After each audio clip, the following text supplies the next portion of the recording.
Hello, my fellow movie fans, and welcome to another show of Feast of Films Theatre. Today, starring Matthew Black and Ethan R. Hill. There, that's the intro. Oh, yeah. Classic. Classic. Welcome back, my fellow movie fans. I'm Ethan R. Hill, and with me, as always, is Matt Black, what's going on, my fellow movie fans? Here we are, part 2 of 2012, talking about Matt's favorite film. We are back. That was. What was your favorite film, Matt? What was your favorite film? I'm pretty sure they know because we said it so much last week, but tell them this week. Avengers! What's your favorite film of 2012? Oh, sorry, I jumped the gun for you. Avengers! As per usual, just jumping the gun. Ah, man. I mean, a good editor can make that sound good, right? Or he'll leave it in because ha-has. Comedy? Yes. I don't know. He doesn't know comedy. He has ho-hos and... So, Matt, why Avengers? Why is that your favorite film of 2012? This was the most standout film of 2012 for me. Listen, we're talking about the MCU here, and we're talking about its expanse, and Avengers is really the kickoff point. Like Iron Man 2008, yes, that was the very literal beginning, but it wasn't until the Avengers came and made the impact that it did and was the film that it was. And that was the point that everyone realized, holy shit, this MCU thing can actually work. This can be pulled off. We have something here that is magic. And up until that point, it was the question of, is this thing going to work? Because we had the two Iron Man films, we had Incredible Hulk, Thor, and Captain America. And while they were in the same universe, they were still in their own separate films and didn't really interact with each other. So the question was, can this whole interconnected universe with these big crossover events actually work? And 2012's Avengers proved that it could. And not like that it could just half-assly or it just barely was acceptable. Like that movie excelled expectations. My expectations, I'm sure the majority of people's expectations going into this thing, it excelled those. And it really propelled the rest of the MCU forward. After that, it wasn't a question of whether we could do it. It was a question of how often? Well, yeah, that was a part of how often, but then it was a question of how big can we make this go before this freaking thing breaks, right? And then after that, of course, that was the first kind of Thanos tease. So now you had the Infinity Stones. Now you had this overarching story that it wasn't just going to be these separate movies that are happening independently of each other, while they are, but then you had this narrative thread now that started at Avengers that was going to carry all the way through till 2019's Endgame. So, like, it was not just, like, it was a very impactful film for the whole MCU in general, but just if you break it down as a film by itself, it was just so entertaining and so much fun. Like, let's not pretend this was, like, the dramatic, should have won, like, best drama of the year, best film of the year 2012 at the Academy Awards. Like, let's not pretend it was, like, this big, in-depth, crazy, complicated film, but it was so much fun and it was done so well. And for me, it still is probably one of the best comic book films out there. Like if I had to rank the Avengers films, it would easily, well, I shouldn't say easily. It's probably tied for first place with Infinity War. Like I'm not sure which one I would pick, and I probably would change my answer depending on the day. Like no, it's fair. Like depending on the day, like those two films were so good. And Endgame was really good too, but it kind of like Age of Ultron, it wasn't quite as good as these other ones, and just for various different reasons. But no, this was definitely my film of the year, especially when I started looking through all of them. There's a lot of really great films in there that I loved, and I have my notes of what they are, and we'll go into them when we talk about the honorable mentions. But Avengers was just so stand out. And I don't want to be like basic bitch over here picking the MCU Avengers. You know what I mean? But like to say that, I also love pumpkin spice lattes. So maybe I am a basic bitch, who knows? But no, this it was just such a great film. It was so much fun. And it was the first time we got to see these characters who had their own standalone movies. Like they were that quality and that level of superhero to come together on the screen and make a film together. So just so many impactful moments. It's just a lot of fun.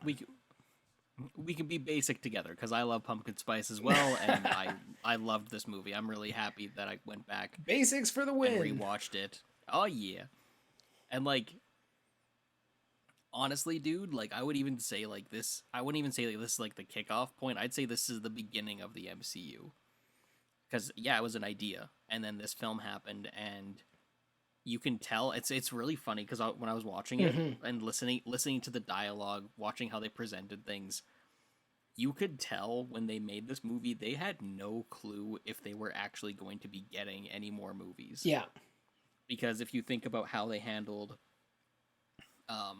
introduction of characters and events and things, they explained it. They explained everything for a brand new audience. There wasn't this idea that there's already a built-in audience that we don't need to re-explain things. Like when Loki shows up, you have Selvig saying very obnoxiously, "Loki, brother of Thor." Yeah. Okay. You had them explain the Tesseract to each other. You had Captain America flashbacks for no reason other than just like to set up his journey. Like there was so much play back into the previous callback to the previous films to set it up for this one, whereas now in the more recent films you don't have that stuff. You already you have maybe a little bit but not nearly as heavily handed. Yeah. Or you have a reference but then someone asks like, "Oh, what's that a reference to?" and then they go and find out by going and looking at the previous movies. And I love that. Honestly, I love it cuz this film was rough. Going back and watching this film compared to all the other MCU films that have taken place like since Age of Ultron on, it was rough. But like not rough as in like bad, but like rough as in like it wasn't nearly as polished. And this was still a Paramount film. At least okay, so the DVD that I have, the Blu-ray I have it on, still has Paramount as the logo. There's no Disney to be seen. It's just Paramount. Yeah. Which is weird, and I need to look into that to see. Well, I think Paramount was still doing like distribution for them, but they were definitely under Disney by that time. By 2012, so, Marvel was. It's a whole thing. Well, it doesn't. Regardless, at the end of the day, though, like it doesn't matter, but it does. But it's weird. But like, no, just watching it, even some of the acting wasn't as polished as I remember it being. But it worked. It worked for what it was, for being the first crossover film. Like, we debated this a bit, but like to me, this is the first like major crossover movie. Yeah. With acknowledging previous existing movies fully, not just kind of like we talked about Alien vs. Predator. Well, you can watch Alien vs. Predator without seeing any of the previous. It's kind of its own thing. Movies. Yeah. Yeah. And while they did that, they did have those moments in Avengers that, you know, kind of gave the audience information so they didn't need to see the other movies. You get so much more from seeing those earlier films. And I like that. I really enjoyed that. I enjoyed seeing the character dynamic coming together. I liked seeing that team being built. I forgot how long it takes them to actually get together and be a team. Well, like, yeah, like it takes them it takes the whole movie more or less before they're actually like mentally or emotionally like a team, right? Like the characters do start coming together in the same scenes, but like it does take a while to like get there, right? Also, was Chris Evans smaller in this film? He was smaller, not as like ripped. Yeah, that was one of the things I noticed. I was like, man, his arms look smaller. I think that was around the time he was also filming, because I think Snowpiercer was being shot around the same time as this one. Yeah, I'm not sure. Because I want to say he had to grow the whole thing with the shawarma scene where he's just covering his face. They had a prosthetic jaw on him because he had a beard. Oh, and right. Because he was doing another film. I don't know if that was Snowpiercer or not, but like I want to say that was, but I could be wrong. Either way, like I don't know, man. Like it didn't matter that he wasn't small, like that he was smaller. Like to me, it just didn't. Well, and at the time, he's still in damn good shape. Like, let's not confuse anything. He's still in good shape. But then, like, when you consider Captain America later on, like, obviously, like, just got monstrous. Just freaking huge. But like, I like the character interactions. They all felt natural. They felt like how they would react to each other when they first met.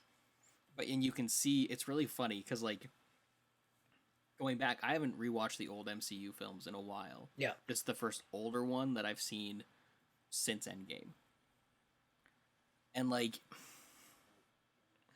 it's kind of cool because you can see the inkling of where a lot of these characters are going to be. Yeah. Like especially with Cap. Yeah. Like especially with Cap where he's just kind of like Cap is unsure of himself, and I don't remember Cap being unsure of himself until now. But like even like you totally get that sense of he's a fish out of water. He has no idea what he's doing until that very end scene where Iron Man tells him like, "Dude, make it call. What are we doing? Yeah, make the call, Cap. What's the plan?" Like, yeah, like, and you finally get like he gets a bit more confidence, and he's like, "No, this is where I belong." Like it. Man, like again, the entire film was just a joy to revisit. Like I absolutely loved it. Yeah, and like just saying that, like setting up things that they'll like touch and use later on. Like in this one, like when Bruce Banner and like Tony Stark are talking, and like Tony, I can't remember exactly how the line went, but Bruce was like, "You think I was made for something more," or something like that, and Tony's like, "Oh, we'll see," or something like that, or I can't remember. It was an exchange between them, where the idea was that like the Hulk saved his life. You're saying the Hulk saved my life? Save it for what? Right? And he's like, "Guess we'll find out." And you'd assume like, oh, it means he's joining the Avengers later on in the film, but like it's just funny because then you look at Endgame. When Hulk's the one who has to snap the gauntlet, what does he say? It's like, I was made for it. You know what I mean? Well, like it's just little things like moments, that the universe carries through to is what I really appreciate. I like that moment, but I'm getting frustrated by people online because I see people being like, "See, they had this plan from that very scene." No, they didn't. And it's like, no. At this, because again, the beauty of this film. The beauty of this film, and you can tell by watching it, like going back and rewatching it, I don't know if you felt this way, but I did, where it's like, literally, they had no idea that this film was going to be as big as it was. This was a gamble. It was a gamble. It was a huge gamble. They're like, they knew they were going to make money, but they didn't know if they were going to make enough money to, like, warrant making more of these. And then they did. So 100%, it's like, yeah, well, maybe the Hulk was made for something. And at this point in this movie, in 2012, it was to be in the Avengers. Yeah. It was to show up and to join them. Yeah. But then they took it and they made it more. Yeah. But I'm getting really frustrated because I keep seeing this stuff on the internet where people are like, "Oh no, they've been planning it since day one, since Iron Man. They had this whole outline. They knew exactly what was gonna happen." And it's like, no, because we've had hiccups throughout the MCU. Yeah. We've had missteps. They haven't been huge, but because again, the MCU is the one universe that can have hiccups, and you're not going to really notice it because they're still going to make a lot of money. Yeah, and there's still so many other things that they pull through, though, right? Exactly, and I think it just it to me when I see moments like that, I get excited and happy because it's just like it shows the attention to callbacks. Yeah. It shows the attention that the people who are making these films they know their stories, they know their lines. Like they're not just forgetting things that happen. Like they carry it forward, and like that's the biggest challenge of doing something like this. Because now you have to remember these things. Because people will call you out if something happens in one movie. 5 years later, you do something else. Like wait, that's not anywhere near consistent to what it was, or like. I mean. Dude, bluntly, just look at the DC universe from like literally from Man of Steel to Batman v Superman to Suicide Squad to Wonder Woman to Justice League. All of those are so disjointed from each other, and that's where like Zack Snyder's cut coming out, I think, is just going to add to the confusion. Yeah, it may. But that's the beauty of the MCU is that they put the care into it and they took the time. They eventually, as we said last episode. Yeah, we get 2 or 3 movies a year, but we didn't back then. This was a once-a-year thing because they took the time to make sure that they were stepping in the right place. Yeah. And then finally, with this one, they hit their stride. And they arguably didn't hit their stride, but they hit the first they took the big footfall step, right? Like they got over the big hump. Because where they're like, here's the thing with people saying like this was planned all from the beginning. It's like listen, I'm not a movie producer and I don't know what happens in Kevin Feige's office, but I can tell you it wasn't 100% planned from the beginning. I can tell you Kevin Feige had a brief outline, more or less, probably from Iron Man to Avengers. Nothing after that. Once they got to Avengers and started thinking about that, that's only when that hint of Thanos showed up, right? Like that's only like obviously with Captain America, like the Tesseract and like those types of things started showing up closer to the end because then they started looking not a lot further, but they had this idea of what it could be, but they weren't going to fully commit to it without, you know what I mean? It wasn't in Avengers where they're like, these are Infinity Stones. You know what I mean? Like that was only later on in the MCU, into Phase 2 when they started saying these are the Infinity Stones, right? I don't know if you notice it in this watch through, but like straight up, they say Loki's staff is powered by the Tesseract. Yeah. Not that it's its own stone. Yeah. So, at the time of, because I want to say that it wasn't, I want to say that it was supposed to be the Cosmic Cube as opposed to being the Space Stone, which is, I think they're two separate things. I'd have to look back into my lore and remember if I'm wrong and you're hearing this or you know, please tell me because it saves me a Google search. So please comment below and just let me know what it is.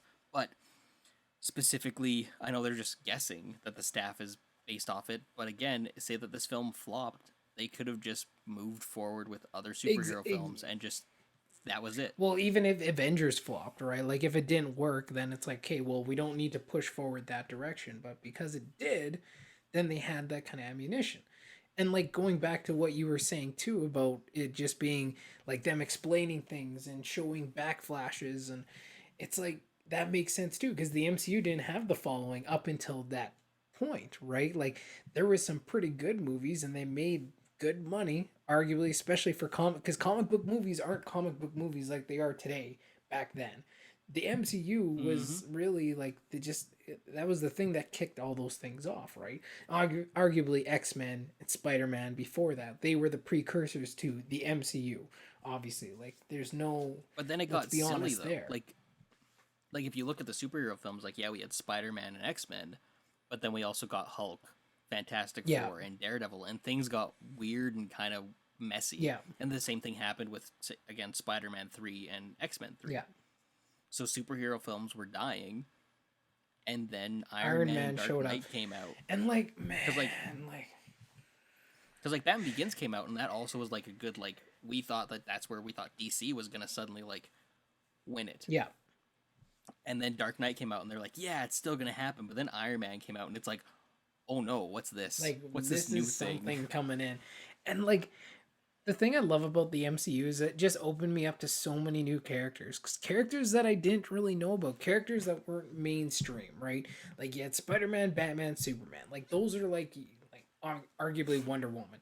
But like, those are like the big ones that's like, as a kid, it's like those were on Saturday morning cartoons. Those were the superheroes I knew, right? Like I didn't read a lot of comic books.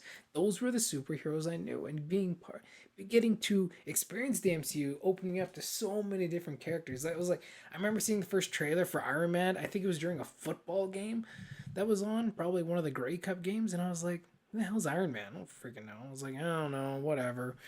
And then when you go watch it, you're like, oh my God, it's freaking amazing. Like, it just blew your mind. The thing about the MCU and Avengers as itself is, like, this was, like, this shouldn't have happened. Like, there's so many things and so many elements of the MCU, even before, like, leading up to the original Avengers. Like, forget anything after that. Just leading up to the original Avengers that shouldn't have worked, that shouldn't have happened. It's like it was by, like, divine intervention that all this shit worked out and everything was in its proper place. Honestly, even when you think about the fact that Endgame came out in 2019 and not 2020, like, that has to be some damn divine intervention right there. Like, you know what I mean? But if you would if we would go back in time, let's say like 2006, 2007, and we say in 2008, there's going to be a Robert Downey Jr. led superhero movie of the C-class superhero that's going to kick off a whole... A. No, Iron Man was. He was like C, B. No. Maybe B. He was not A. Was not. He was not A. He is A, dude. dude, At the I have a time, whole they side were thing. not A. At the time, they were No, not but it A. depends on your what's your definition of A though. A would be like Batman, Superman, Spider Man, like your big ones that were very recognizable to not just the comic Okay, book people, to but non just to okay. like the general audience. In the comic book world, trust me, he is not a I'm C I'm tier not saying at like all. he's Like, low tier in comic books. I'm just but saying this like is, I'm talking about general audience people. and I have an interesting point about that. But I'm like, you're gonna Okay, you let me finish your finish thought, and this. then I'll go back to But mine. if you would Yeah. tell someone, okay, so I'll be gracious. I'll call him a B character right now, right? Even if you said Iron Man, if you said to anyone Iron Man's gonna have his own movie in 2008, Okay, but led like, by Robert Downey Jr., who at that point oh was an right, absolute freaking mess until Iron Man. Iron Man is the only thing that brought back his career. Like he owes everything to Iron Man. But somebody cast him to be Tony Stark. Like by some divine miracle, someone cast him. Like someone cast Chris Evans, someone cast Chris Hemsworth, someone cast Scarlett Johansson. Like the casting has all been so on goddamn point. Minus I mean, someone Terrence also cast Howard. Terrence Howard. But then they got Don Cheadle, so you're like, okay, you made up for that. Good call. But I'm just saying, like, but if you would tell them that would kick off a comic book movie universe that in 10 years, 11 years from now, you would, or 10 years from then, you would be seeing Thanos show up on screen and the Infinity Stones and like have this whole intergalactic story. People would call you a psychopath. They'd be like, you're insane. That's never going to happen. If you told someone that in 2007, if you told someone that in 2008, they still would probably barely believe you. Like, Man, and I would have that's crapped my just how pants. awesome the MCU has been. But again, Avengers is the thing that just kicked it off. And this film, like, again, you get these interactions from these characters, and the interactions are just money, man. They're money. Like, the writing is, like, sometimes I guess a little bit like rough, kind of like how you said, how you explained it. It was, But it it's was, also very it was, sharp, like how the characters interact with each other. Um, um, yeah, I'll let you go ahead there. I think that was so my like, point. so like I don't know. specifically, It's amazing they got there. specifically That's with, my point. oh yeah, specifically with the writing thing, like, it's rough in the sense of it had to be rough because again they didn't know, Yeah. they had no inkling, so those lines are in there out of necessity, not because of good writing. Right, and it is good writing for its Yeah. time, for what it was. It made perfect sense that those were in there. In hindsight, it feels a little rocky because, like, well, yeah, we know Loki is Thor's brother. Why are you saying that? Yeah. Oh, we know this about that. Why are you talking about that? But that's because we've had 10 years to redigest all that information. Yeah. But like, we didn't. We had one film to establish Thor and Loki's relationship. We had And one not film to set everyone the saw Tesseract. Thor. Like that's my point. Like not everyone Exactly, was like, because "Oh, people were MCU, selective. MCU" at the time, right? Like They would see one or two that they liked. yeah. But that being said, though, the really cool thing about this, and because I was watching it with Prosser, he didn't grow up with comic books, and I did. So our experiences going and seeing this movie, and even watching it now, but going and seeing this movie for the first time, and we saw it together because we were roommates back then, Yeah. as we are now. We had two very different experiences going into these movies. Because for me, every little thing that popped up, I'm like, that's an Easter egg. I get Yeah. that. Ooh, I love this. I get to see the helicarrier. Great. I get to see this thing. Awesome.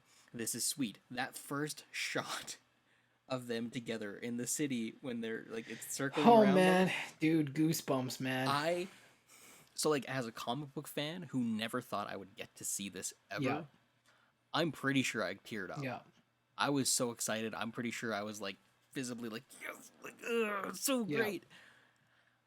And like, it was amazing. Like, it was such an amazing experience. Like, again, I don't know what it was for people who weren't really into comics, but for me, it was something that, like, again, I never ever thought that I would be able to see something like that. Yeah.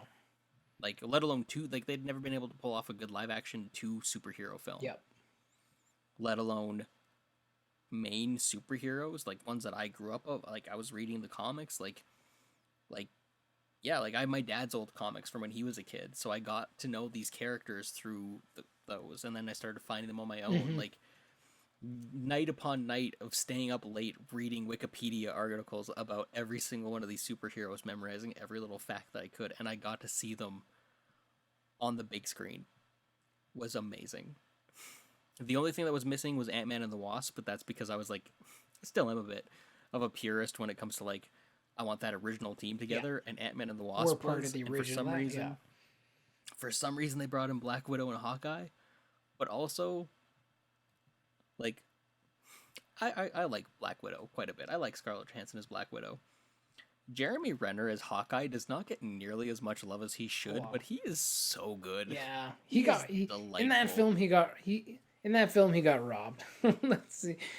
I thought he was really good in this one, and I think it was cool that they made him a villain for a bit, but then especially rewatching and paying attention to his performance after he becomes a good guy again, like when he gets his head cleared up, and just like him in the battle was actually really fun. It was great.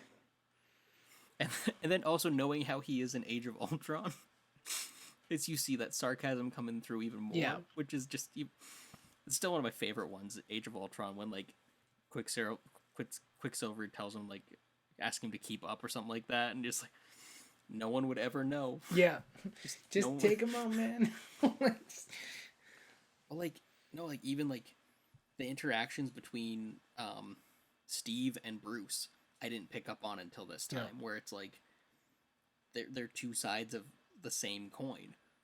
A super soldier serum that went really well and one that went really terribly wrong. And so there's a built-in mutual respect there. Same thing with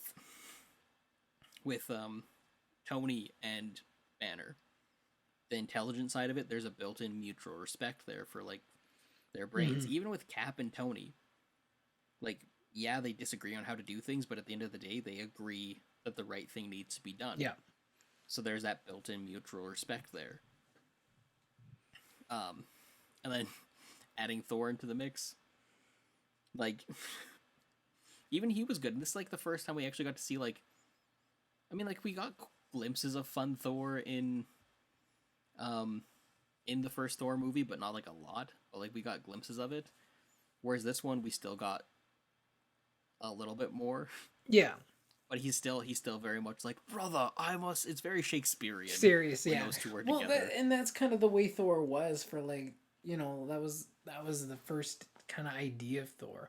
Like, he does have comedic elements in his like history in the MCU, but it obviously wasn't full tilt till like Taika Waititi took over, and then even in Endgame and Infinity War, like, he had comedic moments, but he's still very serious. Like, he's a very good balanced character. Like, he can go one way or the other, but it doesn't feel out of place for his character either.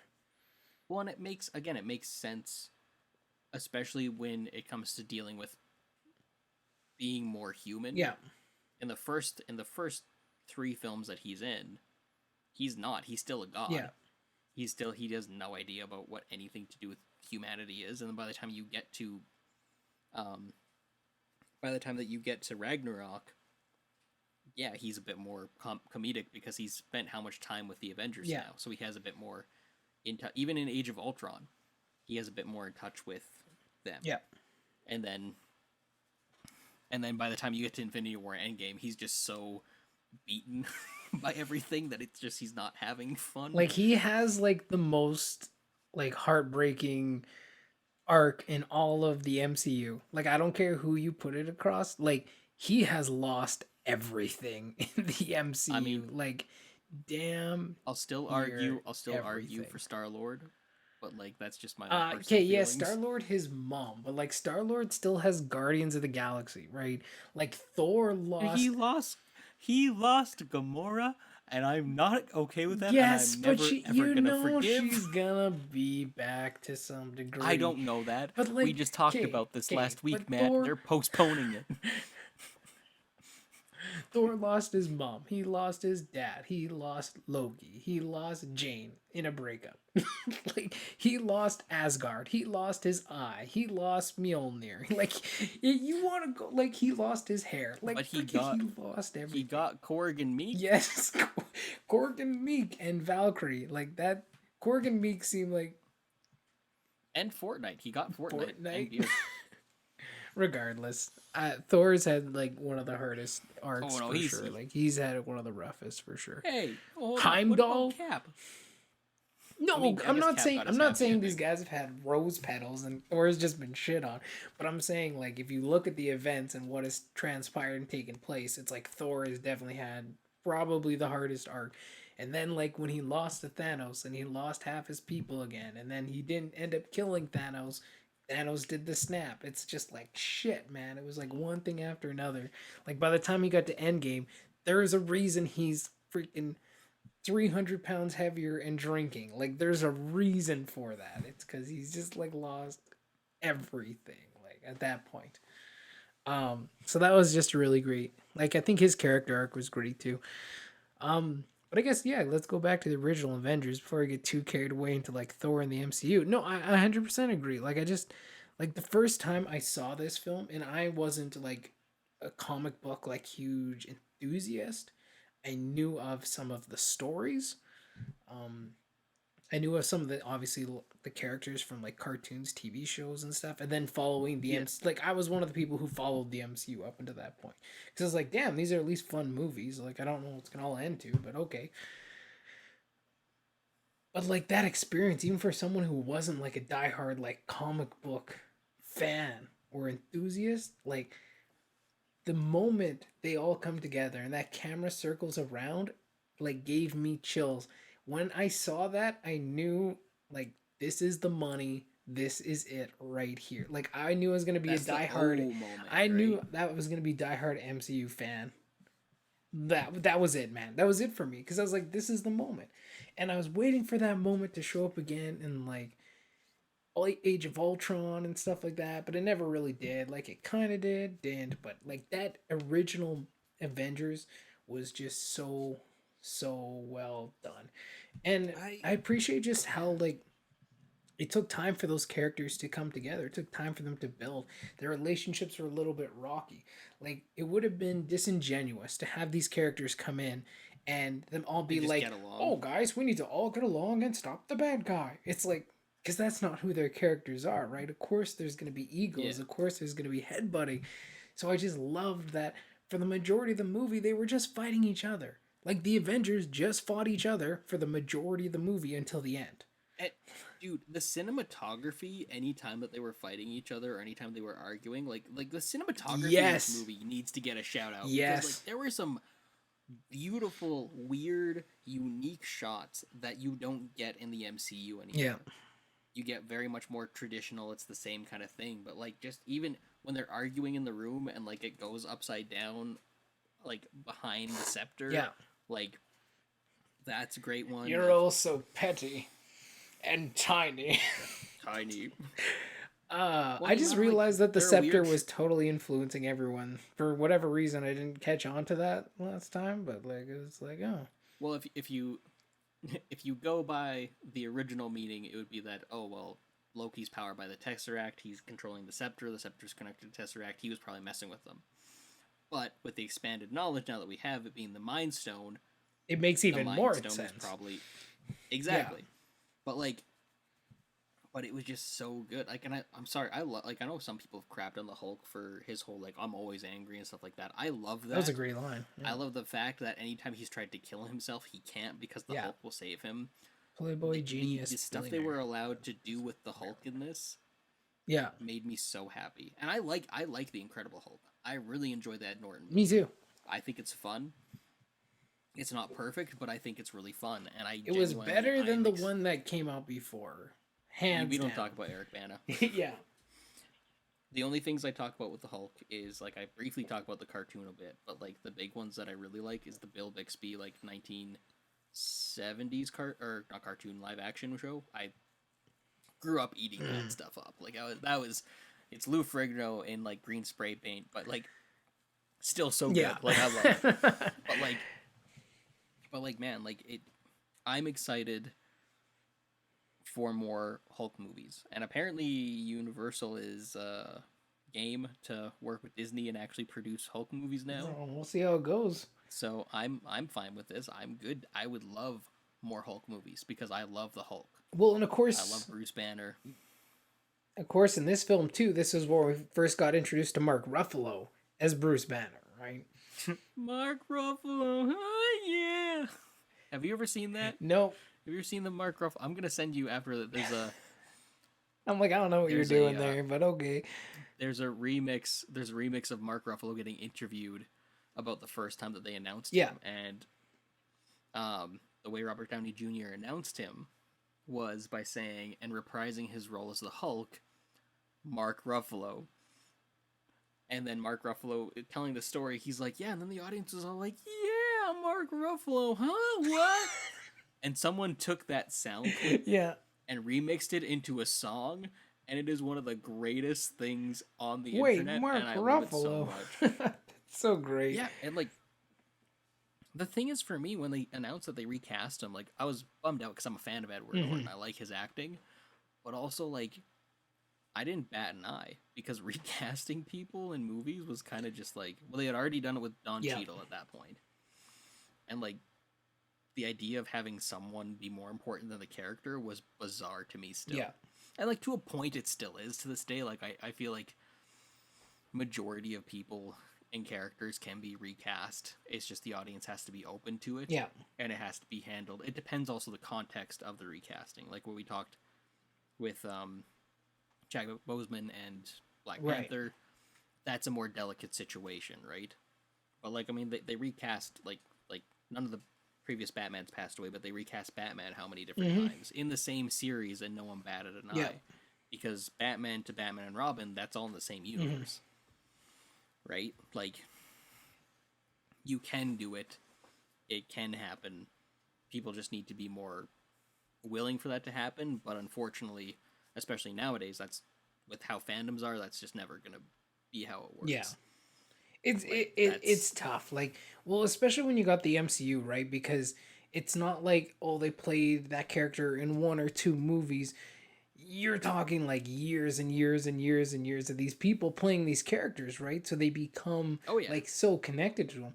Like Wolverine, like when they recast Wolverine now, like that's gonna be a tough sell. Like it's gonna be.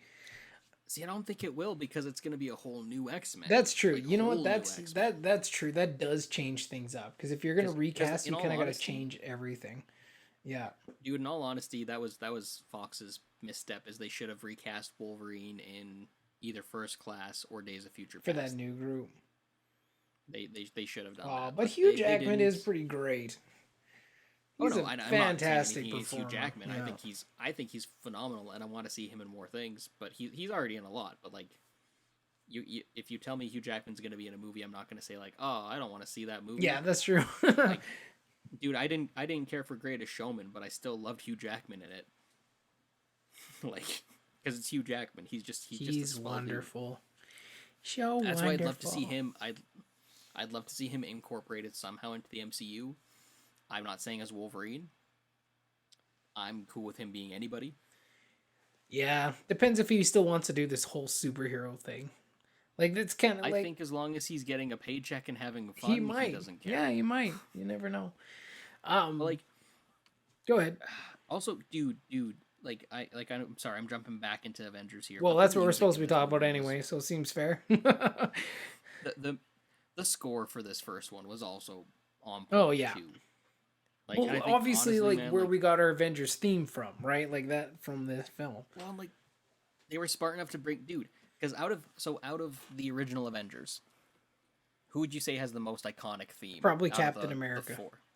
Hands down. And guess who wrote Captain America's theme? Same dude. Alan Silvestri. Yeah. Guess who wrote the Avengers theme? Alan Silvestri. Anytime they took Alan Silvestri out of the Avengers, the score was like, eh. Anytime they brought him back, amazing. Money. Like, he definitely had a connection to those films, that's for sure.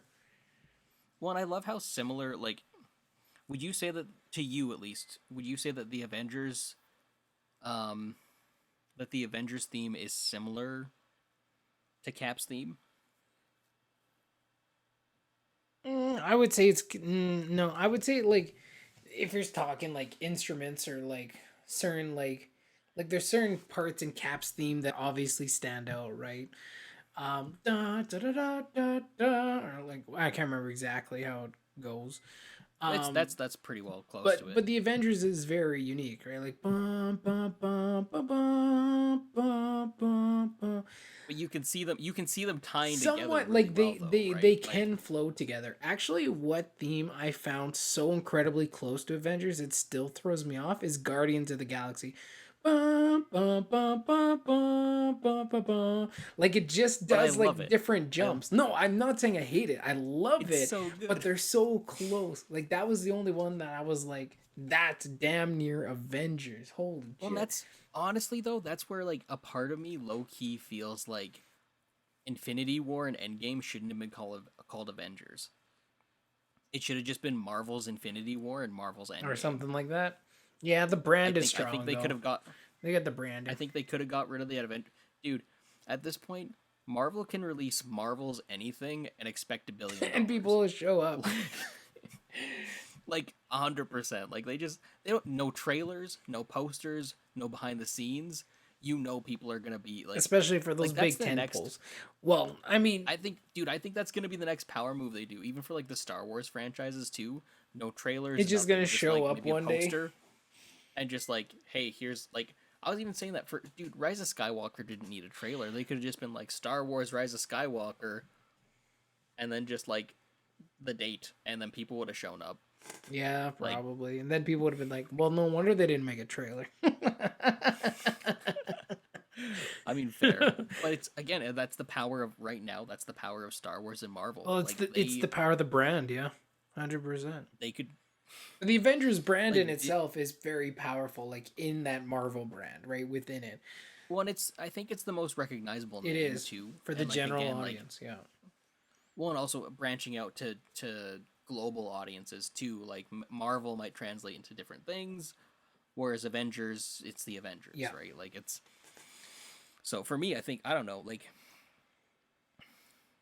But again, like I feel like we keep going down rabbit holes. This is the problem this is the problem when you pick a franchise movie. Well, yeah, like there's because so it much connects to talk to so about, many things, like, and what makes like because we are talking about like they are favorite from 2012, but we're also talking about our experiences viewing them just yesterday or the day before or whatever, right?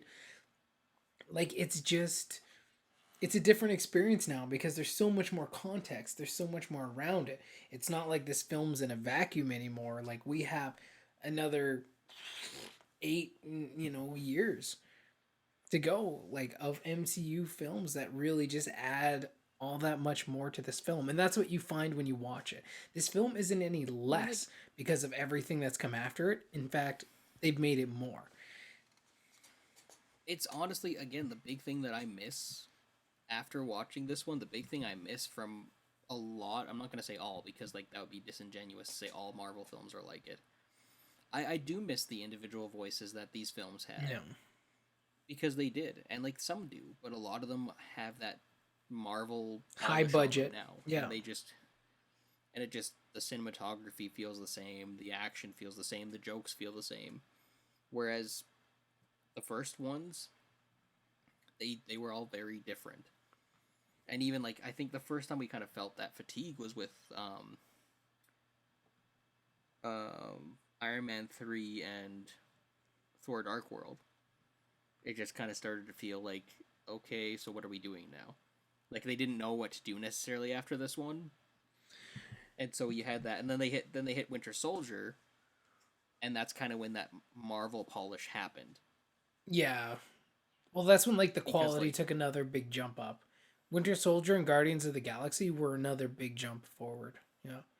What is funny because they were so tonally different though. Yep. Because you had like this gritty this gritty spy thriller, and then you had this space opera, high space fantasy sci-fi. It was awesome. Thing. But it's just like but that's also where it started to feel less like individual voices, and more like an overarching. It was part of something bigger. Which again isn't bad, but I do miss that. And that's where when occasionally ones like Guardians pop up where it's like, oh, this doesn't feel like anything else. Like Black Panther. That's what I loved about Black Panther, is it felt like it's such its own thing. Yeah.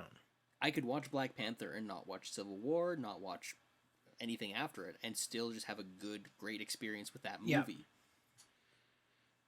And kind of, again, that's kind of what I miss, especially with like specifically like the Spider-Man movies and Captain Marvel. I really wish that they were more of their own hero Yeah, movies well, you know this. rather than Yeah, well, you know Spider-Man, like those were made by Sony, right? So that was under different yeah, development, same production and stuff, kind of crews, or they worked together. But you know Sony was gonna push that MCU element hard, right? To be like, yes, yeah. But it's Spider-Man's the in the same thing with like MCU, and like kind of really lean on that. So I do hope as they go forward with Spider-Man, they do pull back a little bit on it, right?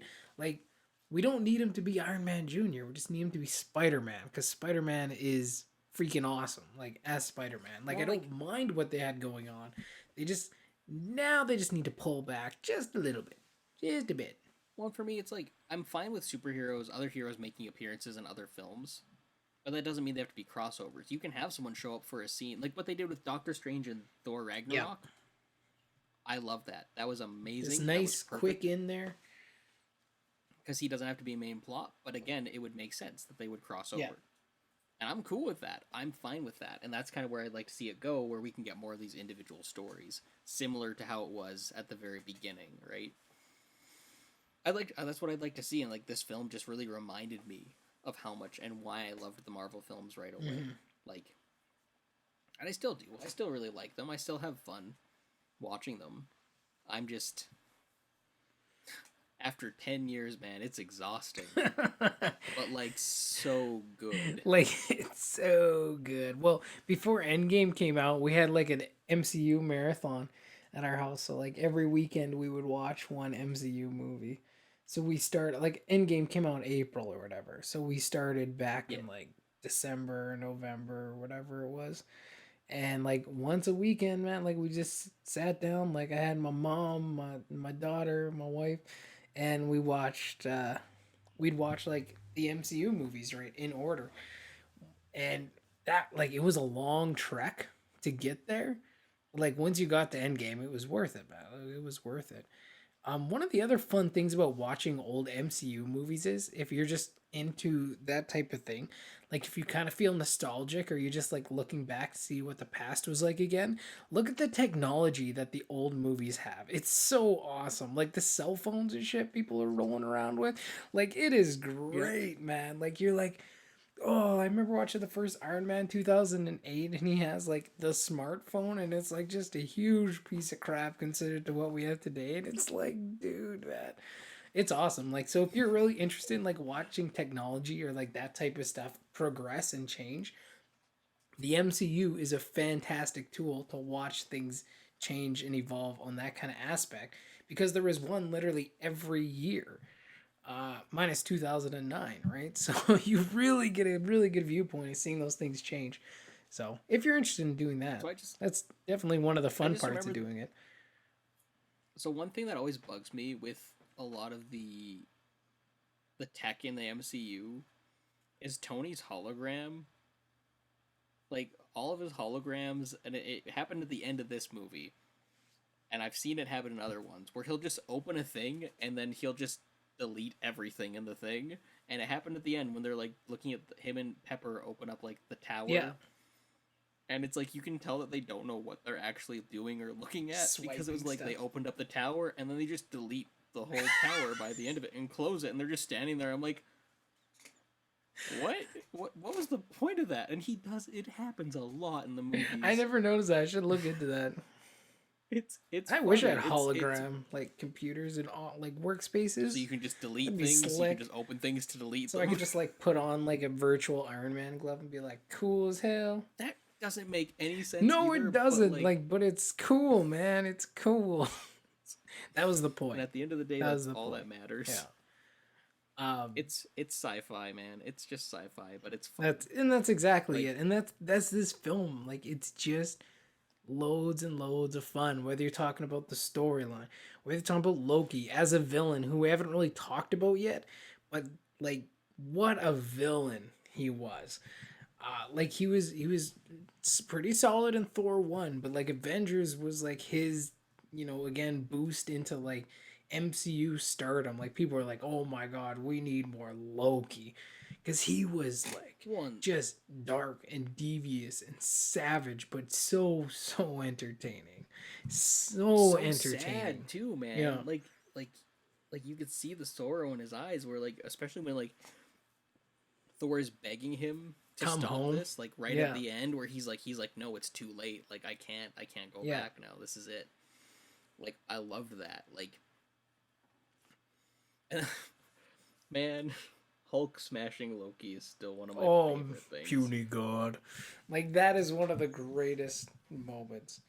Like there's that kind of stuff. There's the hero interactions with one another and how they grow together as a team. Actually, no. That's one thing I noticed. One thing I noticed in this during the final fight. Yeah. When they start fighting in New York, they're super rough and super like they don't really know each other's rhythm. So there's like they're kind of struggling and they're not doing super well. Yeah. Well, they're just fighting. They're just fighting. Like. But then they hit their second wind where they're actually like start. It's after Hulk. It's after the big circle thing. Yeah. And then like they actually start getting in a rhythm of fighting each other. And they hit their low point too, where they all start kind of getting beat up. But there's just that brief moment in between where they're actually a team. Yeah.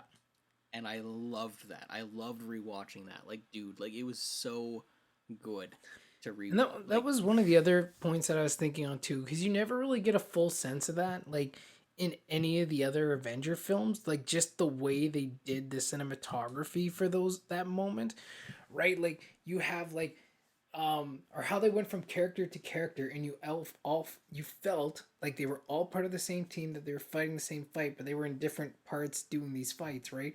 Whether you followed Hawkeye's arrow, and then it went to Hulk and Thor, and then it would go to a different character, and then like you would follow the action to like the various characters around the fight, which was so cool. Like Iron Man just like rolling down and like using Cap's shield to like ricochet on some of those guys. I was like, dude, sick. Like, then he flies up and you got Hawkeye killing people. You follow the arrow over there. You got Hulk and Thor just smashing up and killing that big flying bastard. Like it was great. And that's what I really missed, especially from Age of Ultron, because that movie felt like they were all fighting in the smallest space possible at the end. We got it at the opening. You got it at the opening. I agree. Yes, you got it at the opening, but then it didn't transfer over to the end. And it felt like they were all fighting in like pockets, but either super far apart or right next to each other. But like there was no sense of teamwork in that fight going on. Like there was no kind of rhythm. Maybe you could argue when they were all standing around the thing, but they're all right there, so that's not hard. But like other than that, you didn't even get Hulk in that fight. Like they put through all the effort to getting Hulk up there, and then you don't see him till they all get together, and then you see him at the end when he jumps up to the ship. But like you barely see Hulk at the end, which is screen time fair because he and Iron Man had a big ass fight, and those are the two characters you see the less of in the like finale. But like even still, man, like imagine Endgame, but you had something like that where you're going from character to character and you're following these different things through like the chaos and through the action to really like feel like these different ones were like working together. Would have been slick. Well, I think that gives credit to Joss Whedon's directing, and I know he directed Age of Ultron too, but that's around the point where he left because there was too much. Well, Age of Ultron was a rough production for him. Because like that's why he left the Marvel universe, because there was too much studio interference now. They weren't letting him do the movie he wanted to do. And I think that's problematic, and that's where I stand by. Like I'm not taking anything away from the Russos and what they did, but I think if it wasn't for Joss Whedon and if it wasn't for all the legwork that was done by even all the other directors who brought those first 5 or 6 films together, I don't think that the Russo brothers would have had the success with Endgame and Well, 100%, yeah, 100%. Like they all built on each other. But it was just that one element that I really appreciated in the first Avengers, like the climax of like that teamwork, that working together, and how you felt like it was that. And they need that more. I'd love to see that come back. Even again, like I'm cool with like they could do superhero team ups with actually Thor Ragnarok did that twice because they brought in Doctor Strange for a scene, and then they had a team up movie with him and Hulk. Yeah. do that stuff, which apparently I think Doctor Strange is going to be. Yeah. Him and Scarlet Witch are going to be in that one. Which, dude, I'm which is going to be sick as hell. I'm just on board for all of it. It's be so sick. Here's a question for you. Talking about like studio interference, like in general, like it's always like perceived as like such a negative thing. When it comes to something like the MCU, do you think studio interference is such a negative thing? Like, cause to me, like in my mind, I'm like, that kind of like, you need to have that studio interference. It's like, for me, the MCU is like the biggest collaboration effort ever put together, right? Because like not only you have directors coming in, like you have all these different teams of people. Like every movie is a huge, tremendous effort of collaboration, but the MCU in its entirety is monstrous, and they were able to pull it off. But when a director comes in, it's like, can you make your movie? Like I think you can have your flavor and your elements in there, but it's like, but do you not have to follow certain things so that it still fits and makes sense within the universe? Um, I'm not really sure what I'm trying to ask here, but do you think studio interference in the MCU is a negative thing or a good thing? Do you think it depends? Um, or is the vision of the MCU greater than any one director and their vision of an individual film? I think it's a double-edged sword, and it's close. It's closer. It's close to the answer with Star Wars as well. At the end of the day, studio interference is not a good thing, because that's how you get the mess that was the sequel trilogy in Star Wars. Because I was plagued with studio interference. Well, I don't know if that was studio interference. That was more like studio failure to plan right off the start, or to do their job. It's a whole thing. In general, it's a whole thing. but the problem. Give me talking about Star Wars, bastard. So here's the thing with that though is studio oversight is good and open communication is good. When you start losing the voices of the people you're hiring on, you kind of got to ask yourself, well, why are you hiring on different directors? Yeah. Because like at the point where every single Marvel film just feels like the exact same film and it doesn't matter who you hire on, there's not much point. Sure. And that's a problem to me. So that's where I'd like to start seeing, and I think honestly, Sam Raimi is going to be a big tell. Mm-hmm. I think Doctor Strange is going to be a big tell, because if Doctor Strange feels like a Sam Raimi film while still feeling like an MCU film, that'll be the first in a very long time that we've had that. Because everyone else who's come on to make a Marvel film, at the end of the day, it feels more like a Marvel film and doesn't feel like... It should feel like an amalgamation of both. It should still feel like Marvel, but it should still have that taste of that filmmaker as well. And that's kind of where I land with that. And I think studio interference, depending, can be bad, even for the MCU. Mm-hmm. Because I think if there's too much control taken away from directors, then it just gets boring, in all honesty. No, I get you. Again, that's why James Gunn and Guardians works so well. But that's also why the Guardians didn't necessarily work as well in non-James Gunn stuff. Oh. Because they were still good, but I wouldn't say they were as good as their solo films. Right? Fair enough. Like, well, and they also didn't get like a whole movie to breathe, and you didn't really get to spend... Like, honestly, though, the Guardians, as a whole, were only in those films for, like, the beginning of Infinity War, right? Like, they were separate into different groups throughout both of those films. Whether they were dead, alive, or just in different, different, like, segments of the film. Yep. But, like, to me, it's... Nothing that happened with them was really... I don't think it was really as compelling to me. Like, I cried because of my attachment to them because of what happened with James Gunn. But, like, I'm not a fan of what happened with them, but at the same time, like, it is what it is, and I just have to deal with it until the third one comes out.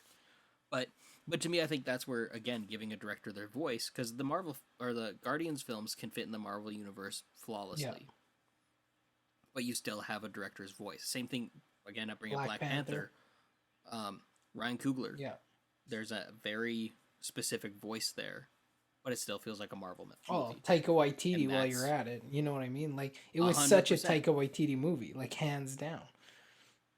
But it still feels like a Yeah. Marvel movie, and that's where I think I'm hoping they're getting better with that. But for a while, it didn't feel like that. It was like it's in that weird rough patch between Avengers and, because again, Guardians came out pretty soon after, but like there's still just a weird rough patch where it just didn't feel like anything.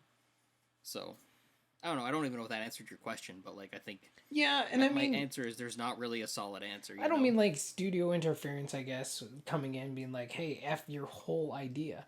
Like, I think it comes down to at the beginning, like, do you guys you should, like, and this is where Star Wars the sequel trilogy had all their issues because they didn't sit down at the beginning, come up with their plan, say like make sure the director and the producers and the head of the studio are all on the same page, and then go from there. You know what I mean? Like, clearly when it came to Star Wars and a lot of their spin-offs like Solo, they were not on the same page as the studio head. Like, there was no communicate, like they were making different films a lot of the time, and that's where a lot of the issues came from, or there was no planning.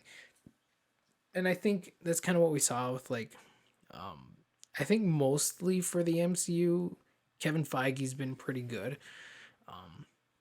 But at the end of the day, he's the shepherd, right? Like, he's got to get the right directors in that's going to work, the good, best storytellers, and they got to make sure they're on the same page for what story they decide to tell at the end of the day, right? And maybe I think there has to be a little give and take between both sides to really collaborate and work together on that. Like you said, the director should have their voice, but it's still like you still have those MCU influences in there as well. Yeah.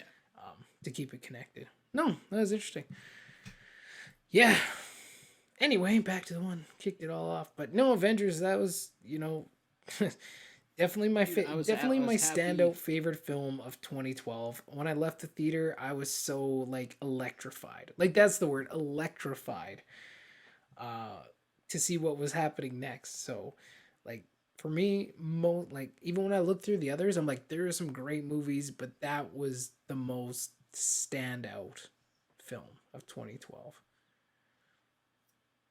No, like I'm super happy that you picked that one, because revisiting it, man, it's what I needed this week. Yeah. It was really good. It was fun to revisit, and it just, that coupled with Wreck-It Ralph was just perfection. I watched them back to back too, man. Like, I watched Wreck-It Ralph, then I watched Avengers, and I was like, damn, this is a good day today. I like this day. Exactly, I like this day. This is a good day. And that Avengers scene, man, when they all are back to back and it's circling around, never gets old. Like, that moment will never get old. That's to me, that's a part of cinematic history. Yeah. Like, that shot is just like, that is, I mean, in general, the movie is cinematic history. Yeah. It did something that no other film was able to do up until that point. And open the door for everyone else to try. And no one's done really that well since that film. Like, DC has tried, and they did have Justice League, but let's not say, like, Justice League is nowhere on the same level as the original Avengers. They didn't have what I mean? Like, they didn't have that moment. No, they at all. They didn't have any moments. The closest was like Batman v Superman when they had the Trinity there, but even then, like, that moment wasn't like, yeah, that moment was like, oh, there they are. Exactly. Okay, I guess they're here now. Like, no one, like, the MCU was the first to do it, and it opened the door for everyone else to try, but no one's done it as well as they have. Not yet. Not yet. I'm not saying no one can. Just saying not yet. Even the CW hasn't been able to handle that. It's gone. There's been moments, but like, it's been close, but it's not. That's just not the same caliber. No. Avengers is the golden standard, and like, even Avengers couldn't live up to Avengers all the time, right? Like, even the other MC movies couldn't live up to it all the time. And I mean, it is part like novelty, like, because that was the first time they were all together, but it was just how the film was written, directed, shot, the music, everything came together perfectly. The film is very much like the MCU itself. Like, there's so many things that shouldn't have worked, and like, By any normal standard, you'd be like, that's not gonna work, but it did, and it worked perfectly. Everything like just fit into its place where it needed to be. it's one of those it's one of those things where that Avengers Assemble moment of Endgame, it was Yeah. good, but it could have been more. Like not more people, but it could have been a bigger You want more? moment. Literally a line from the movie. But it, Couldn't resist. but it could have been just the way it was shot, the way that it was lined up. Even if you got like the original guys in there, or you got like something like it was missing that moment of like, oh yeah, but it was still like. But I think it's because we were caught up in the emotions. Oh, everyone is here. And I think the moment though for that movie, the peak was like Cap getting like Mjolnir, man. When Mjolnir flew into Cap's hand, people was like, "We're done, man. We're done." Like that. That was awesome. That was awesome. Like they could have just cut them. It's like Captain holds Mjolnir Credits, like, and people would have been we like, know "What happened. a All right, fucking movie! That was great." Like, people would have been like what a that. way. Man. But no, like even Avengers sometimes can't even keep up to Avengers. Like that movie, like you said, cinematic history. Cinematic history. Yeah. All the pieces fit together so well. The characters, the script, the villain, the music, the emotion, the cinematography. Like that's the end result of a collaboration working just so damn well. Ah, man. And man, it makes you feel good and you're pumped for the whole rest of the day. Yeah. Exactly. Again, man, it was a good. Let's hope our picks for the next week's watch are gonna be. Man, yeah, good. I don't even like what is 2011. I don't know. I'll have to think about that. Well, that's the question. Are we going with 2011, or are we gonna start looking at some Halloween stuff? Ooh. 'Tis the season, man. Ooh. Yeah. We'll chat. We'll talk about that. It's gonna be a surprise. That'll be interesting. Okay, maybe I'll just move on to my honorable mentions. Anything else to say about Avengers? No, man. I think we said it all. I think we've literally said it all. Not just about Avengers, but about every other Marvel. I think we talked about the MCU. Dropped every other Marvel film. That's true. I think we talked about a lot. Oh no, I guess no. I mentioned Ant-Man and the Wasp. I'm trying to think of anything that we didn't mention. Black Panther. You did mention Captain Marvel, so yeah, we did. I think we've done a pretty good number on them anyway. We somehow touched on every. If we missed an MCU film, you should tell us. Yeah, I can't think off the top of my head if we missed one or not. One other moment in Avengers, now that we're like just, wrapping things up, the helicarrier scene was really cool. Like when it's it's a submarine. Yeah, because the only reason I knew about the helicarrier going into that movie was from Marvel's Ultimate Alliance, which was like a game on like the 360 or whatever, like that generation, right? And I was like, oh, that's a sick ass idea. Then I saw them flying to like when it was like in ship mode, and I was like, oh, sick, the helicarrier. But I'm like, no, they're not gonna do the actual flying part. But this is okay. I get what they're going for here. I was like, Easter egg thing. Okay, fair enough. And then like it's a submarine. I'm like, oh, okay, that's a different take. Then like the propellers come out of the water, and I was like, they're doing the fucking helicarrier. Like it just like lost him. I was like, yes. So I'm like, this movie's so fucking cool. Like, and when you look at that film and you compare it to the other like 5 that came before, this one clearly had the biggest budget and they did the coolest shit. Oh, like by far. Like I said, this was what made the MCU the MCU. But no. That was a great moment. My reaction to the helicarrier was funny and kind of mixed, because like that's not how I'd seen the helicarrier in like the comics at all, or in any of the cartoons. It was more like just basically like this weird like space station that kind of just it looked way different and way more sci-fi. Okay. And then there's this thing where it's just an aircraft carrier with rotors, and I was like, that's kind of disappointing, but at least they did it. And like for me I had the opposite, because like in Ultimate Alliance it's very much like just that, like it's like it has the 4 rotors, but it looks like kind of like an aircraft carrier type. It had that similar look to it. That's why I was like, oh, I kind of get what they're going for there, but no, I like what. But again, they executed exactly like. For where their MCU was at, it was the design that needed to be. If they wanted to go with a more sci-fi design, like honestly, they could now, and it wouldn't change a No. thing. Also, no, I do have a couple more things to say. Okay. Because Phil Coulson. Oh, we gotta talk about Coulson. I forgot about Coulson. I'm happy with what happened with him, but at the same time, I wish they would have done more with him after the fact. Like, Agents of S.H.I.E.L.D. was a cool concept, but, like, in execution, they should have brought him back for more movies. Because, like... He was great. He was hilarious in the movie, and he was the heart. He was the heart of the Avengers, and I loved it, and I'd love to see him come back at any point. At this point, they can bring him back into the movies at any point. He was my favorite part in Captain Marvel. Any point, you can bring back Phil, and I'm on board for that.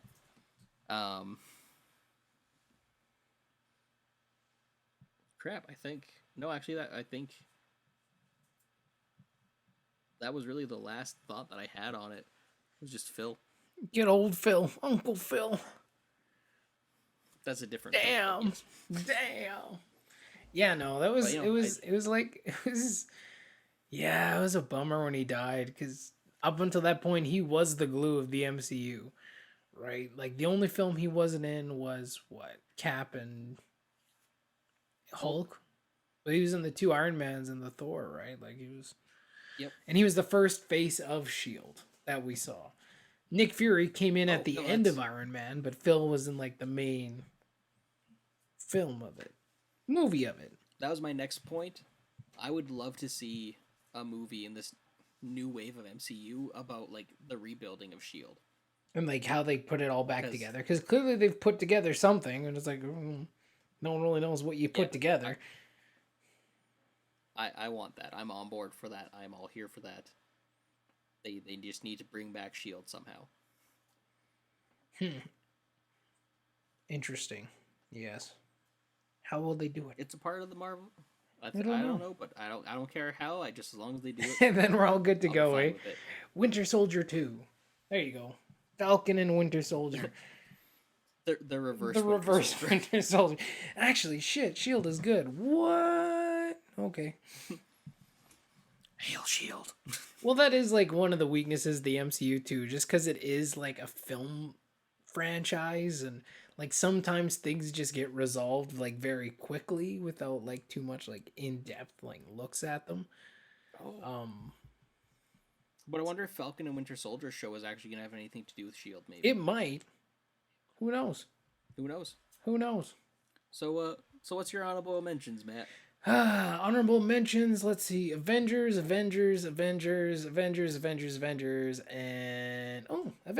Look at that.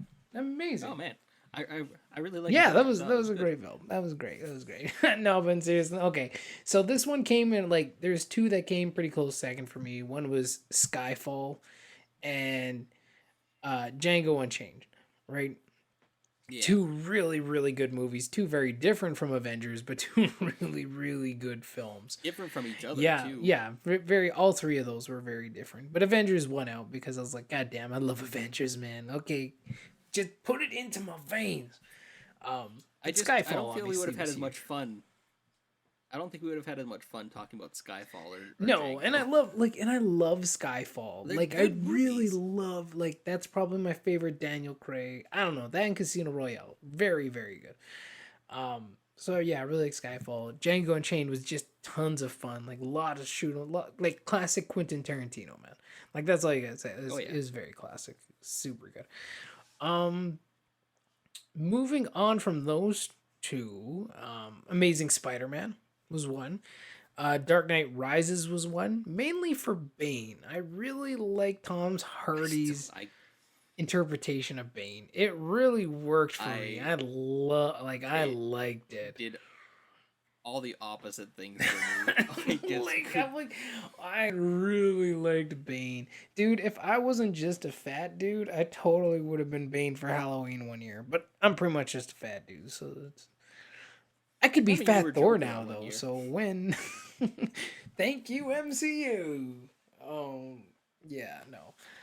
I can't... Honestly, man, I can't wait to actually dissect, like, the Batman Dark Knight trilogy with you at some point. It'll be fun. That would be fun. It'll be fun. I think we have very, like, different opinions. like Bane just, but he just worked for me. Like I get he's very different from like uh the classic From Bane, Bane. like Bane is, but like so is most of Nolan's stuff, right? Like it's all very twisted in its own different sense, and I'm okay with that. Like I'm okay with different takes of things, as long as these It was characters are boring. somewhat what. It was No, boring. it wasn't. It was great. Like as long as these characters are somewhat recognizable, like I'm okay with it. Um, because that came out the year before Mandarin and Iron Man 3. That pissed me off because that was like a fake out, and I was like, Yeah, it's fair. okay, that's bullshit. And then he's like, I am the Mandarin. I'm like, no, you're not, but okay, you're not the Mandarin, but okay. Anyway, no, I really enjoyed Bane. It was a lot of fun, and I really like doing Bane impressions. It was like my lifeblood in 2012. It was great. That I can't disagree with you on that. But he was like my Joker for 2012. I just walked around being Bane all the time. It was great, but I didn't have a school. yeah, I didn't have a school or classmates to entertain, so it was just my wife, and she was probably just like, "Shut up." Not my wife at the time, just dating. Where were we? Yeah, yes, we were. Doesn't matter. Okay, so the next movie on my list is The Gray. Oh, sorry, that sounded rude. I'm really sorry about that. No, it doesn't matter. Like Matt. the technicalities of where it was in 2012 at the time don't matter. I agree with you. The next, I meant it as it doesn't matter because you guys are married now, Oh. and that's why it doesn't matter if you were dating or not. okay. That's what I meant. Okay. I'm sorry. That was rude of me, and I Well, apologize. you better apologize. Next time, I'll just reach through the screen and just give you a handshake or something, or a friendly high five. That's the worst I can do. It's COVID, man. Yeah, That's COVID you, man. Yeah, that's I'm pretty gonna COVID bad. you. Digital, Dude, digital I'm the COVID. one in the. Look, I'm the one in the worst city. I think you'd get it from me before I got it. That's from true. you. I'm staying on my side of the screen. Thank you very much. Next film is The Gray, where Liam Neeson fights wolves. Pretty much, it was a great film, man. It was a lot of fun. I need to revisit it at some point because I did not care You for it. do, because it was pretty damn solid, man. Like they didn't show I a thought lot it of was- stuff. The ending could have been better for sure, because they like cut away just as like Liam Neeson's like, he's like, I can't remember if it was like broken bottles or something, but he's like wrapping Yeah. up his hands. He's literally gonna like fist fight a wolf, and then they're like, and the end of the film. It's like, what? Like, why would you end there? But other than that, like it had a lot of really great tension, a lot of great moments. It was fun. The plane crash scene messed me up, man. The plane crash scene was super Yeah. intense. Like there was a lot of just high intensity in that film. I mean, it's not Avengers, but it was a pretty good film. The only other time I felt that uncomfortable during a plane crash scene was watching the movie Alive. About like the Oh soccer yeah, team that yeah. crashes. Like those two plane crash scenes, just like plane crash scenes in general get Yeah. me. But those two like really just I did not We're just like. rough, eh? Like they were I like them because they were so real, but I don't like them because they make me Yeah. uncomfortable. I hear that. Les Mis was one. I like that. That was fun. I still haven't seen it. It was great. Hugh Jackman. I own it. Hugh Jackman. I don't know if I've been in the mood for an opera in the last. Yeah. It's like it is. Anyway, music's really like the musical itself is obviously very good. So you can't be like, wow, just what a great film. Like it's basically the musical, but it's still pretty good. They did a good job. And last but definitely not least, Here Comes the Boom was I really had fun with that film. That was a really good feel good movie. I had to remember what movie That is Kevin was. James when he became an MMA fighter. And I can't remember if he's a teacher. He's a teacher. Yeah. And they're like losing funding for the school, so he like starts being an MMA fighter so he can like make some money for their school or something like that. It was really great. I really enjoyed it. It was a lot of fun. And the ending is just so feel good. You'll love it. It's another one of those, like, if you're having a rough time or it's just like, God, the world is too much, go watch Here Comes the Boom. Like, it was great. It's just another one of those, like, man, kind of like Wreck-It Ralph at the end where you just feel good about life. That's what it was. It was awesome. Those are my picks for 2012. Yeah, they should let us know their picks for 2012. Indeed, Where they you can. should. Let us know your picks for 2012. Which movies did you like? Which did you didn't like? And do you like Avengers? If you don't, I don't know what to say about that. It's okay. They're allowed to like what they Oh, like. that's It's right. I fine. forgot. Yes, you're allowed to like what you're like. Um, as long as you like Avengers. All right. That's pretty much it. Question of the day. You got one? Question of the day. Oh my goodness. Do I ever? It harkens back to what we were just talking about. Okay. And it's probably a quick question, possibly. That's what I thought last week. Would you ever want to see a DC Marvel crossover? It's happened to the comics. Would you want to see them try and tackle that in film format? If DC gets its shit together, yes. It's looking like they are. That's yet to be seen.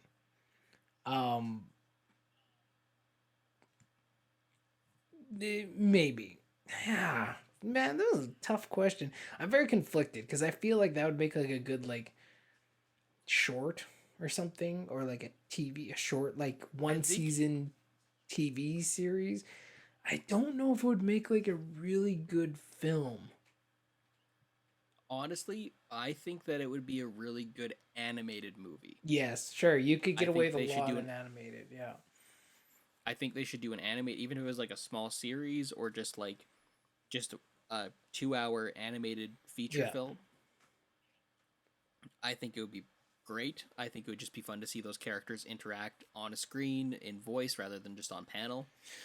I don't think I'd ever want to see a live action. I don't think so. Like that's kind of where I'm sitting. Like I said, yes, if DC gets shit together, then I thought about it. I was like, no, I don't really need a movie like that. Like I don't know if that would.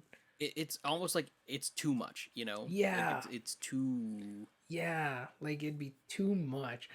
I mean, if they announced it tomorrow, would we be like, oh, okay, like maybe? And if they had a really good trailer, sure. But like, I also thought Lego Movie is a stupid idea, but like it all depends on execution a lot of the times too, right? Like on concepts and ideas, execution. So while just saying that's a stupid idea, in general, like I wouldn't, like I'm not asking for it. But if they did it and they had a really great idea and a really great concept and they made it work and they used a manageable amount of heroes, I think is the key there. Like we're not talking. Yeah, everybody. we're just talking like just a very like not even a full Avengers or DC roster, like just six each. Dude, I would say like 3-4 each, man. Like I would cut it down something like that. Well, I think honestly, I think again, if it's animated, I think you could make the teams bigger. Yes, for sure. I was talking specifically live action. I think you'd need to cut it down. And like the thing with that is too, like you would have a lot of exposition to explain to your average movie going audience how this is capable and possible of happening. I don't think I don't think it's some very likely, and I don't think it's something that I really need, to be honest. I like them where they are. I like them in the universes that they're in.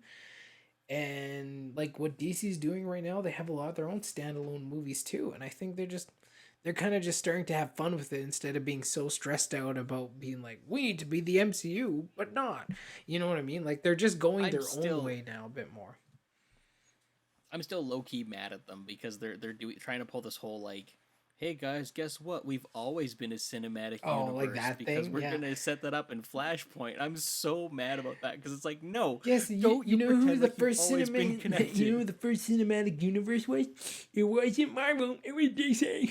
Like, shut up, guys. All the time, yeah. They've always been connected. It's always been that way because multiverse. This has been the plan the whole time. It's like a kid being like, "Ha! I shot you," and the kid's like, "No way! I'm wearing green pants. I have body armor now." Like what? No, like it's literally that. It's literally now you're just changing the rules. Games with your friends, exactly, and you're changing and you're like, no, it's not this because I have this thing. Ooh, and it's like, DC, you better stop it just now. Just like get some help. It'd be fine, like animated straight to streaming or straight to DVD, like kind of film something like that. Like I'd be okay with something like that. Live action, definitely don't need it. Yeah, I'm just kind of happy where they are. I don't really need them mixing over. On a side note too, like it's related but unrelated. back, I think in the 90s it was, Stan Lee did like a series of like DC done by Stan Lee, and he like reimagined a bunch of DC characters. And like I would low key actually love to see like an animated movie or an animated like series of that. That'd be interesting. Just like a little mini series of like, right? Like it would be kind of cool. Like I'm all for weird stuff, man. Like I'm all on board for it. Yeah. I just think weird stuff always translates better to animation than it does to live action. Because there's that layer of separation, I think, too, right, between what you're watching, whether it's real or not, and then being able to accept it. Because part of watching a film is like, not that it's realistic in our world, but like, is it realistic enough that we're like, oh, we can accept that as real, or something, we can believe it within that world. It makes sense. Obviously, Wreck-It Ralph doesn't make sense in the real world, but like, oh, we can accept it in that world. Like, that's how things are. That makes sense. Wreck-It Ralph works better than Tron. Yeah, exactly. You know what I mean? Like, and I love Tron. The same with Avengers and like a helicarrier, right? It's like, yes, that's unbelievable in our world, but like in that, no, it makes sense. Like there's believability to it. There is one crossover that'd be okay with like Marvel and DC doing if they decide to do one, and that would be like in the games sphere. Like they have those Injustice games for DC that are made by NetherRealm Studios, so like Mortal Kombat, right? Yeah. Like those games are dope as hell. I would be so down if they did a DC Marvel Injustice game. Like Injustice 3 was like, because that game is all about mixing with parallel universes and stuff too, right? Or like multiverses, so to say. Actually, so to have like the Marvel team end up showing up in there would make, like, you wouldn't have a lot of exposition from a gameplay standpoint. Like it's just another universe, just another world with other heroes. And it would be really fun to have like Hulk versus like freaking Superman or something. You know what I mean? Like just to have those and be able to play them, not just watch them, play them. That's the crossover I'd be okay with. Because the world they've set up with Injustice as well, you could do different versions of the Marvel characters too. You wouldn't have to do a 1-to-1. Oh, well, these are the MCU characters. No, 100%. You could play with, like, you could actually play with it and have a bit of fun and do some weird, yeah, man, I'm on board for that. That would be across. That's something I've wanted for a long time. That would be slick as hell. So, animated or video game or both. Yeah, or both. I'm 100% behind video game, 50% behind animated, 0% behind live action. That's how I'm breaking it down. I'm behind any of it except for the live action one. And again, I think you said it right. If they announced it tomorrow, released a really good trailer, yeah, I'd probably be I'm not saying like if they put out a really good trailer, announce it tomorrow, and I'm like I would just be sitting here eating my words. I'd be like, I'm probably gonna go see it. Not gonna lie. Unless the trailer was shit, right? Like unless it looked terrible, then I'd be like, nah, nice try, guys. We were right. Well, hopefully, yeah. I'm yawning now because it's apparently bedtime. Dude, it's like 1 o'clock. I'm gonna die tomorrow. Anyway, let's wrap this thing up. All right, so yeah, that's it. I think that was I like that question of the day. I know I came up with it, but I liked it. Yeah, pulled it out of my butt last minute. Nice. It's always good to like your own questions. Yeah. Dude, I always forget that they crossed over. Like it's a comic I own, but I forget on a regular basis that DC and Marvel used to. Oh yeah, but that being said, if you guys want to see that, you should let us know. If you don't want to see this, let us know. And if you don't feel any way about it, you should let us know because that's what the comments are for. Just please talk to us, please. I'm lonely. But with that being said. Speak for yourself. You have a family. Man. You have a family. What are you, like an orphan? Yes. Oh, this guy. I'm Batman. Oh, this guy. I'm basically every superhero that exists. I'm a perpetual orphan. Well, send me some of your money there, call my Bruce parents Wayne. Tomorrow. Jesus. Thanks for reminding me to call my mom and dad tomorrow. I guess that's the thing I should do. No problem, man. Always looking out for your fam. Tell them I say hi. Well, that's. Well, they tell me, they keep reminding me that they're like, oh yeah, didn't you? Yeah, you started talking to Matt again because we saw him at McDonald's at one time, and then you guys said that you'd start talking, and I'm like, yes, that's exactly why we started like talking. a year later. If my parents didn't go to McDonald's that day, we would never have talked ever It's again. Destiny, man. The reunion. Destiny. The reunion didn't have anything to do with it. No, not at all. Not Nothing at all. Good times, good times.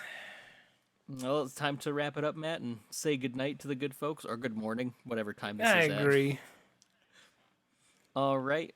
Well, that being said, that is another episode of A Feast of Films. As always, I am Ethan R. Hill, and with me, again, is... Matt Black. Good night, good morning, everyone. If we don't see Whatever. Good night. What's that Truman Show I don't thing? know.